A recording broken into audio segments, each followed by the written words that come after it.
बिजनौर में तालिब, खालिद और आबिद तीनों भाइयों का मामला इन दिनों चर्चा का विषय बना हुआ है।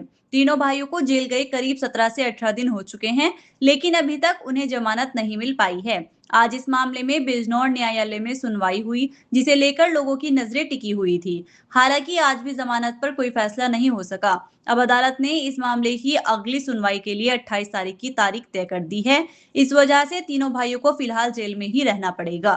इस पूरे मामले को लेकर इलाके में लगातार चर्चा बनी हुई है। लोग जानना चाह रहे हैं कि आखिर अदालत का अगला फैसला क्या होगा और क्या अगली तारीख पर उन्हें राहत मिल पाएगी या नहीं। वहीं इस पूरे मामले की जानकारी बिजनौर कोर्ट के वकील आदिल ने दी है। सुनिए उन्हीं की जुबानी।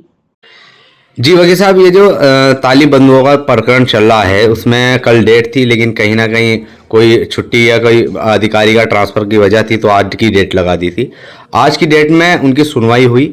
क्या है पूरा मामला, थोड़ा बताइए। देखिए, ये बहुत ही बहुचर्चित केस है और सभी लोगों की जानकारी में है। तालिब, खालिद और आबिद तीनों सगे भाई हैं जी, जो लगभग 17-18 दिन से जेल में हैं। जी, आज उनकी रिमांड रिफ्यूजल एप्लीकेशन पर सुनवाई का दिन नियत था। जी, सीजीएम साहब जो अभी ट्रांसफर होकर आई हैं मैडम, उनके यहाँ पर सुनवाई थी।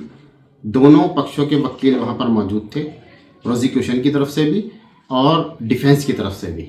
दोनों वकीलों ने बहस की। उसमें बहस होने के बाद उसमें अब रिमांड के लिए जो है 28 तारीख, जो चौथे महीने की अप्रैल की 28 तारीख नियत कर दी गई है।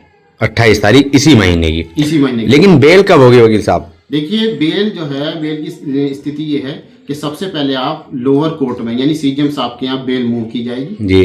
अगर सीजीएम साहब के से बेल हो जाती है तो वेल एंड डन जी। और अगर नहीं होती तो उसके बाद आप इसका खारिजा लेकर के सेशन कोर्ट में जाएंगे, वहां से इसकी बेल की सुनवाई होगी। मतलब डीजे कोर्ट में, जिला डिस्ट्रिक्ट। हाँ, वकील साहब क्या बेल होने की संभावना है?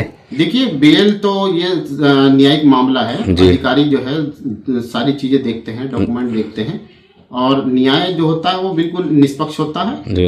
अगर उसमें गुंजाइश होगी तो बेल यहीं से बिजनौर से हो जाएगी, बिल्कुल हो जाएगी।